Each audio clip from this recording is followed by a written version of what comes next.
Hello, I am Claudia Morales with the Music Division at the Library of Congress, and I'm so excited to welcome singer, pianist, and composer Kandace Springs. We are so happy to have you here, Kandace. Um, Hey, thank you so much for having me. It's an honor. so, Kandace, you're here at the library because you have recorded a very special concert that will stream on May 22nd. Some of the songs included in the program are part of the most recent album, The Women Who Raised Me. In there, you included songs performed by legendary women vocal artists like Nina Simone, Billie Holiday, Ella Fitzgerald, and more. Can you Yes. tell us about the inspiration for the song selection process? Yeah. Like I was saying, or you were saying earlier, I grew up listening to, Ella Fitzgerald, Billie Holiday, Roberta, Nina Simone's one of my favorites. And I've taken bits and pieces of them over the years and kind of mashed it up into my own artist and sound and stuff. But you'll hear styles and sounds, tones and inflections and I don't know, like colors that these artists are very familiar giving off, that I'll do in my own music as well and mix it up. So it's kind of it's an art in a way, and collecting bits and pieces of these brilliant artists. So it's a way of giving back too with this album, The Women Who Raised Me. And how do you pay tribute to these women by staying also true to yourself? That's a good question. I think it comes naturally, honestly. But like you said, like I said, you listen to their voice and their tones and the way they, their inflections and their styles of singing, and take bits and pieces of that and just, marinate it all into one thing in my soul. It cooks over the years and it comes out when you sing, and it becomes, it's original still, because I guess I'm my own person. But I've learned so much from listening to them. And so it's a way of giving back to giving them this record and letting it be known to the public for people to hear it of all ages. Yeah. Do you have any song in particular from this concert that you are more fond to, or do you have that you feel more connection with? Whew, that's a good one. I love all the songs. They're beautiful. Thank you. Strange Fruit is one. It's a super powerful song. First Time Ever I Saw Your Face is one of my favorites. That's from my previous record on there. Roberta Flack's one of my biggest influences. And I Put a Spell on You by Nina Simone. I love her, man. She plays a lot of classical piano, and I play a lot of classical as well. And she'll mix it up into like contemporary or rock, and it's really cool. So she's like a hybrid. So I kind of look at myself as a hybrid artist like her. Now that you said I put a spell on you, can you tell us a little bit about the arrangement that you made with that song? What Yeah. is your So, take? well, like I was saying earlier, I like to play classical music, like Beethoven, Bach, Rachmaninoff, to Liszt, to Chopin's my favorite. But Beethoven's always been, he's the king, so of all time when it comes to that stuff. So, but that was one of the first songs that my dad ever showed me how to play on the piano. So it has a special spot in my heart. And Nina Simone mixes classical and jazz and rock and all that. So I was like, why don't we, put this Moonlight Sonata arrangement and I Put a Spell on You. Why not mash it up? So I just got on my piano one day and was just kind of experimenting. And I remember that sound check, it actually happened, and I started playing it. But I moved it in a different key, so I'm not singing way up and my brain's out up too high in the original C minor. But I moved it down to F sharp minor, and I was like, I put a spell on you. And I heard my manager in the backstage just freaking out. That's so cool. You gotta finish that. So It's definitely very powerful. It's thank very you. powerful. It has very strong emotions. I feel when I hear that Thank song. you. It's like you get the Yes. connection right there. It's a very strong connection, Thank definitely. you. I appreciate it. Thank you. Um, how insensitive. That's also very. Woo! Uh, My jam. Yes. and I tell us about the arrangement. I love that song, and then your approach to that song is also very special. Yes, girl, that's my jam right there. I love that song. It's one of the first songs I ever learned. I remember taking when I was like in my mid-teens or so. I took this class at the Nashville Jazz Workshop. They're an amazing foundation here in Nashville. They keep jazz alive, and they teach people a lot of jazz. That's where I learned Ella Fitzgerald, Cole Porter, Duke Ellington, all those influences. And Astrid Gilberto, I heard her kill this song, and Diana Krall kills it too. There's so many great arrangements, and Stan Getz, Gilberto is all of them, yeah. And I just fell in love with it. It's such a cool song. The chords just eat me to pieces. So, and I remember just playing around with the band, and we just kind of evolved the song into what you hear now, and it just jams. And the girls get to really show off. Taylor Moore and Kaylin Bryant, and it's just timeless. It's a great song. It is. Yeah. You also have in the album Norah Jones singing with you.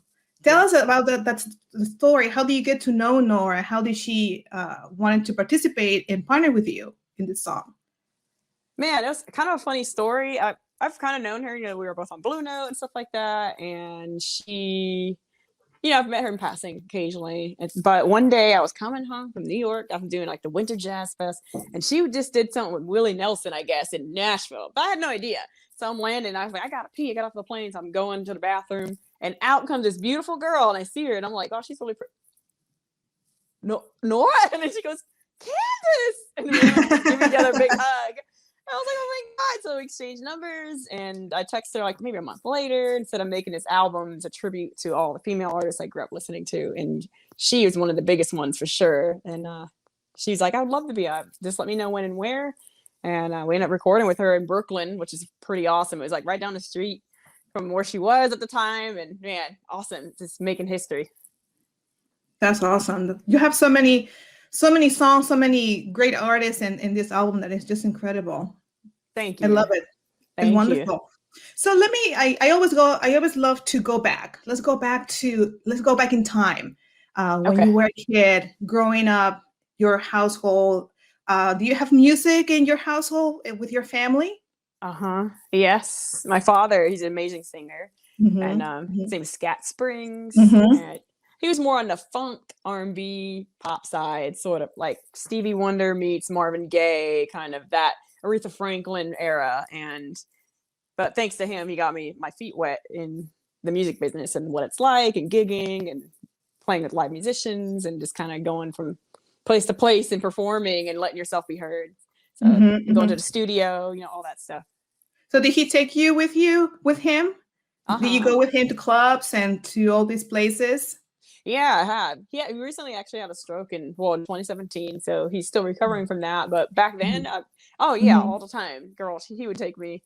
He had the most amazing band at Printer's Alley in Nashville, which is a very well known place. And he played BB King's, and he played the Schermerhorn, and all these great places there. So I got an early start with that, thanks to him. Scat Springs is his name, if you didn't get that. I knew about your dad. I got a brag. And then, of course, that's your daddy. Of course, girl, come on. Yes. And then tell us about. So your dad introduced you and your sisters to singing. Is that right? Yeah. Yes. Yeah. He would make us sing. We would cry like we don't want to sing, and he would make us like, get your butt down here right now. We'd be crying. He would line us up like we're in a little choir in my bedroom or just in a living room, and my mom would be just listening, kind of laughing to herself like, ha ha ha. I don't have to watch them for now. Anyway, so he'd be like, sing this scale, and we'd be like, la la la la la la. I don't want to sing, Daddy. That's it, baby girl. You sound so good. You keep doing it. But then eventually, the more we did it, I started kind of to like it, but I didn't want to tell them that. So anyway, it would be kind of funny as I got a little older. They would leave. We'd have this old piano in the house. When they would leave, I would go play on it and not tell anybody and practice singing. And one of the first albums I listened to was Norah Jones, ironically. And The Nearness of You is a very powerful song. It's like, I want to, one day I'll surprise everybody and sing that song. So that was the first song I came out and played and sang for an audience. So my dad gave me that record too. That's very special. That right there is very special. And there's also a story about the piano, right? How you got your first upright piano. Yeah, Yep. Can you tell us a story too? Yeah. So my dad knows everybody in Nashville. Somebody that knows my dad.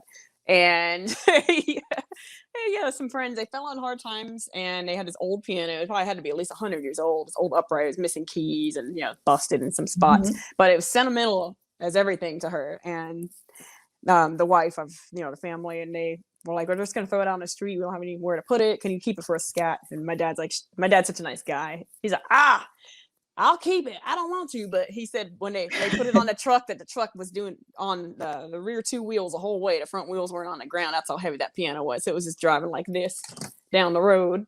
No, I'm just kidding. no, just kidding. But anyway, I get it there, and I come downstairs and I see it in the living room, like, the basement. And I'm like, what's that? So, I start picking on it. I wasn't even that good then. But, I was just picking on it. My dad was like, hey, let me show you how to play a little something. So he puts his big hands on there. I'm 10. This is 10 years old. I'm 32 now. And he starts playing the Moonlight Sonata song. And of course, for whatever reason, it's in another key. That's not the original key, but people always think that's funny. So he's like, let me try that.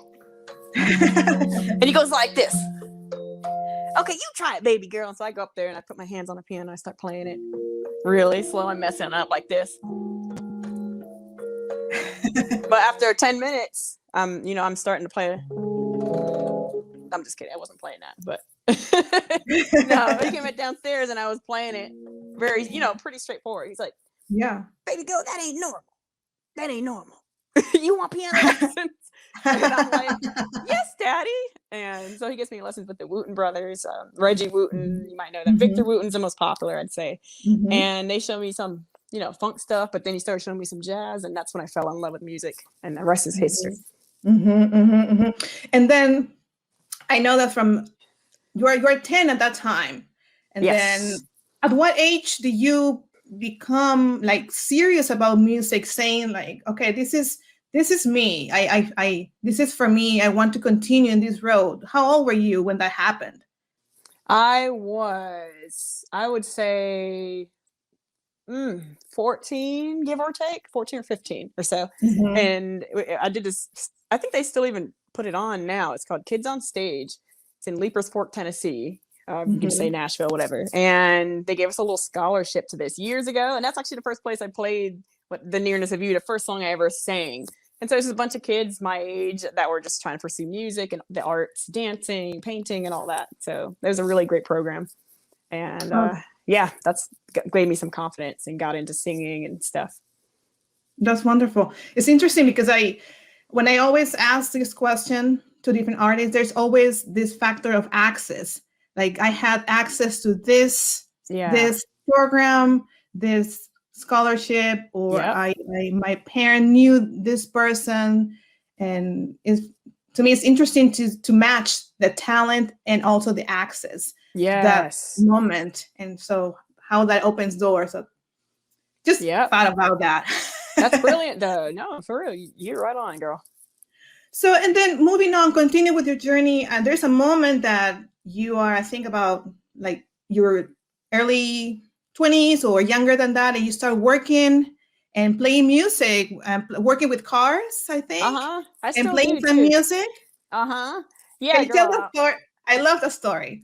Yeah, I was, so I love cars. So you see some in my living room, I have a bunch of cars. You might see a couple sitting around, but I have a cool collection now that I'm grown. But I always wanted to work in cars. So, for a minute I was detailing cars. Girl, I was doing everything. Buffing, cutting, polishing, and all that stuff. And then I was like, oh, I want to be a valet attendant. So I was a valet attendant for some years. I went through all these like jumps with like labels and stuff like that. I wasn't sure like where I wanted to go yet. So I was parking cars at this place called the Renaissance Hotel downtown Nashville. And they have this beautiful bar upstairs, and there was this beautiful piano at this hotel. And on my lunch break, as a valet attendant at the time, I went down and started playing the piano. And I'm playing Franz Liszt and, Debussy and then stuff like that. And then the manager comes out and he's like, hey, you're really good. We need maybe someone to play upstairs. You want to play? And I was like, sure.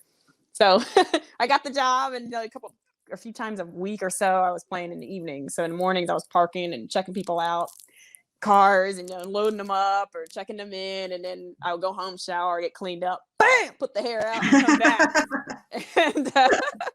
go up on the piano and just start playing. And then I saw a mic there. They didn't know I sang too. So I grabbed the mic and I started doing my sound. Of course, there were some feedback moments. And I was like, ooh, like, oh, who is this girl up there? Anyway, but a lot of people would recognize me from parking their vehicle. Like, did you park my Honda earlier? You you parked my Chevy earlier, didn't you? I said, you didn't tip me either. Why don't you? No, I'm just kidding. No, but yes, yeah. So I did that for some years, and eventually I was like, I wonder if I can take my music further, and I kind of took that jump. It was kind of scary. I had to leave the job and go from there, but things really took off. Like if you really put your heart into something and believe in yourself, and find the right people, you can go very far.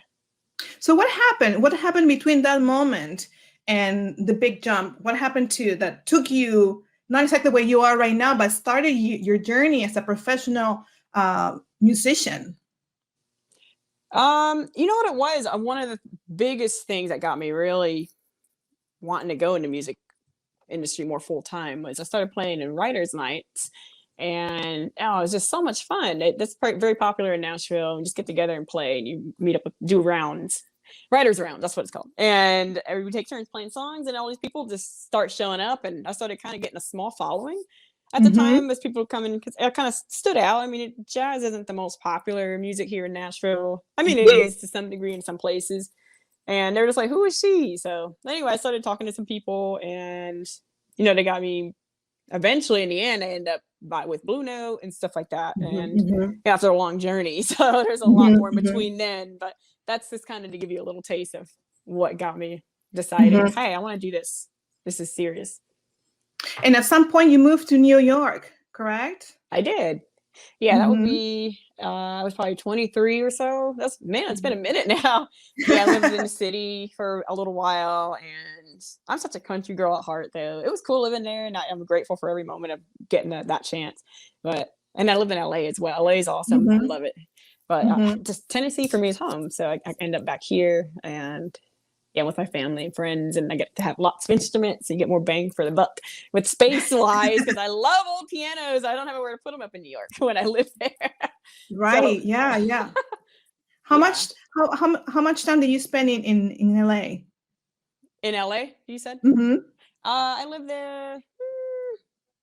I was doing some recording with an awesome producer for a minute. Probably a total of, it was under a year. It wasn't out there a long time, like maybe 7-8 months or so, something like that. Yeah. Yeah, but I go out there so much, so like when we're working. Oh, I bet. Yeah.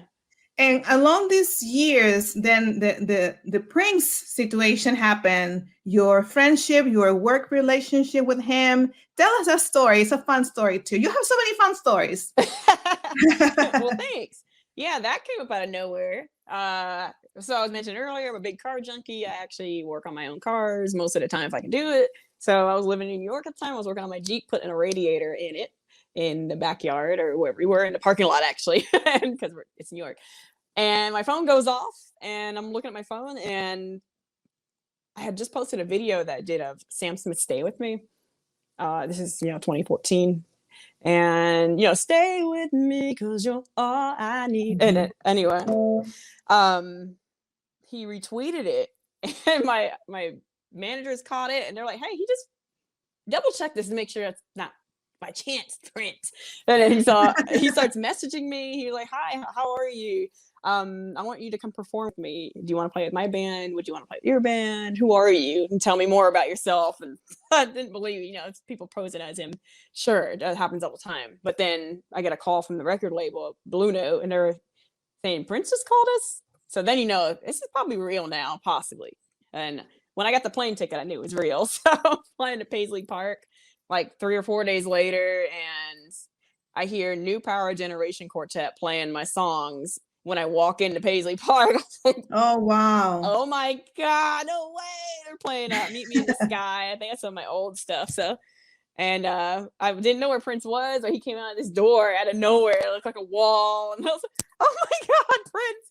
So I ran up and hugged him. I think I cut him off guard a little bit. But he's like, "Go rehearse with the band." So I started rehearsing when we this one fun fun thing that happened was after Yeah. we finished the song, we were singing it was Meet Me in the Skies, you know that song. Oh no. He starts walking, he's got the cane, he's walking in with this cool robe thing on, like it's a kind of shiny. I don't remember exactly what you call it.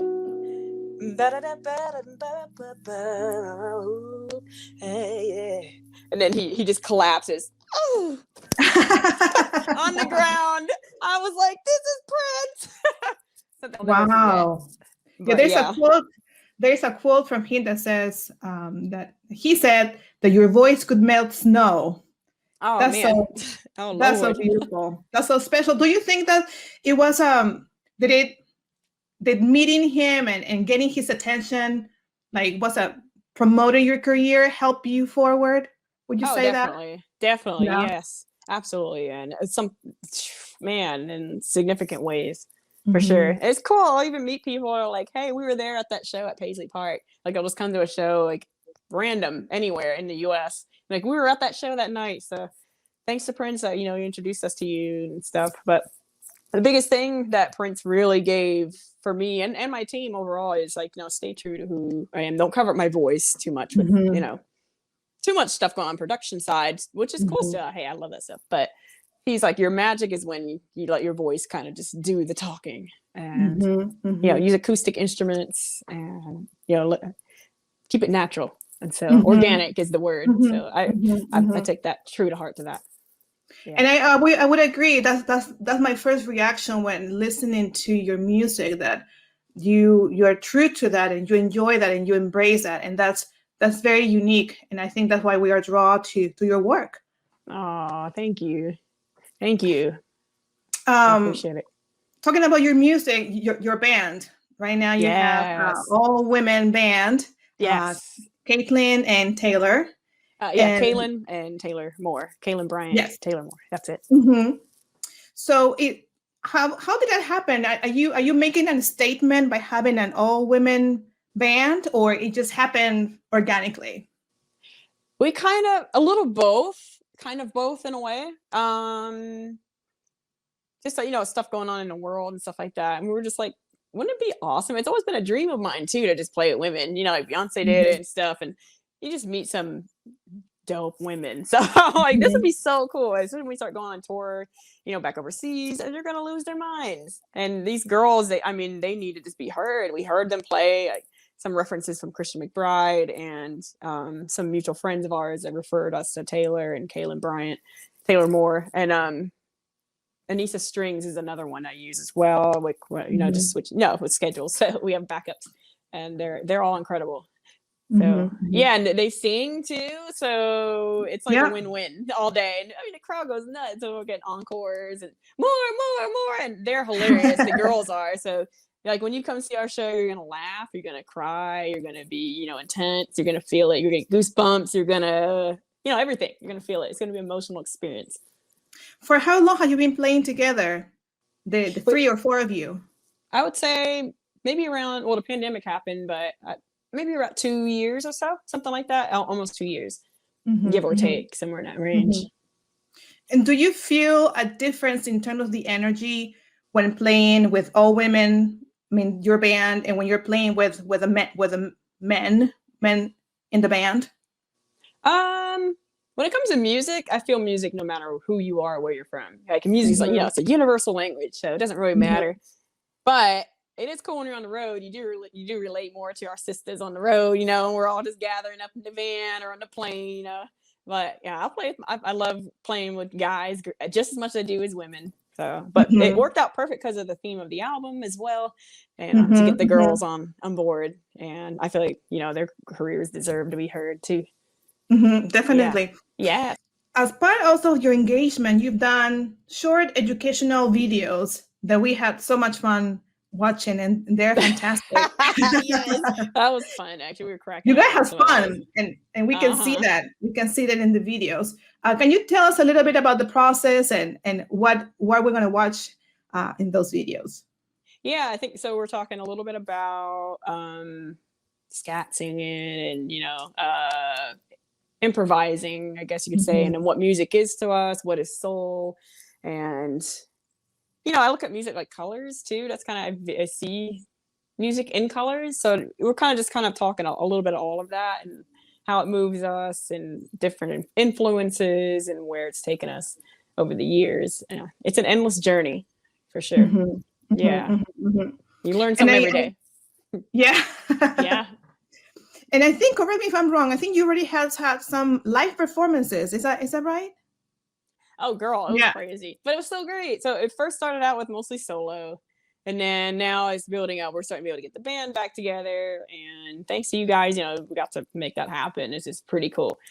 We have another show like at the end of this month. So woohoo! We're getting back in business. So we'll see. Awesome. There's still social distance and they're finding ways to do it. It's just a matter of growth with time and kind of making it work in the moment. Yeah. That's fantastic. Well, we are so happy. We're so happy that that's happening to you again, and then the things are slowly moving back to normal in some parts of the world. That's great. And Kandace, before we go, what is next for you? What is coming up in terms of your future projects? What is your next dream? Where are you dreaming right now? Well, I'm writing and we're figuring out like what kind of record we want to put out next. I do have this like secret record that I made when I was 16 or 17 with my father, it's actually incredible. And I've been kind of digging it back up lately. So I'm hoping to possibly release some of the songs from that soon. And we might even make a Women Who Raised Me Volume 2. We'll see. It's touring or booking shows for the future. Just see where it goes. That's wonderful. That's great. That's great. Thank you so much, Kandace. I had so much fun talking with you, getting to know you. Hearing your music is great. And for everyone who is watching at home, I want to invite you and tune in on May 22nd for Kandace Springs Trio. So join us then. And Kandace, when you are in DC. Thank you. I appreciate you guys having me.